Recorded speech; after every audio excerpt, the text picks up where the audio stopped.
Hello friend, back to Bhavani. தங்க பிள்ளைக்கு பசி வந்துட்டான். எப்படி பிஸ்கெட் கேட்குறா பாருங்க. எப்பவும் போல் இன்றைக்கும் பிஸ்கெட்டு. நிறைய எறும்பு வரும். இப்படி கொஞ்சம் பிஸ்கெட் தூக்கில் போட்டால் எறும்பு சாப்பிட்டு போயிடும். எறும்புக்கு யார் சாப்பாடு தருவாங்க? நம்ம தரலனா. பேக்கெட் ஓப்பன் பண்ணுறக்குள்ள எப்படி அழுகுற தங்க பிள்ளை எங்கள் அம்மா.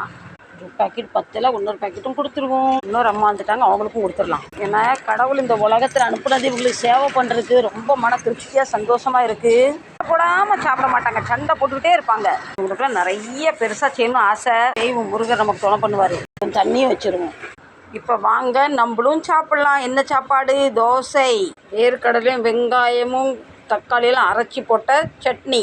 பின்ன இன்றைக்கி எனக்கு ஸ்டோர் போகிறதுக்கு நேரம் கிடைக்கல. எனக்கு 2 சப்பாத்தியை சுட்டு கொண்டாந்துட்டேன். கொஞ்சமாக உருளைக்கிழங்கு, கேரட்டு, பீட்ரூட் போட்டு சப்ஜி. கொய்யாப்பழம் நிறைய கட் பண்ணி கொண்டாந்தேன். இவர் கொஞ்சம் சாப்பிட்டுட்டு எனக்கு ஒரு துண்டு வச்சுட்டு போயிருக்காரு. வீடியோ பார்த்துட்டு இருக்கோம். யார் சாப்பிடல, வாங்க சேர்ந்து சாப்பிட்லாம். கூப்பிட்றது கூப்பிட்டாச்சு, வர்றதும் வராதும் உங்கள் விருப்பம். குளிருக்கு நல்ல கார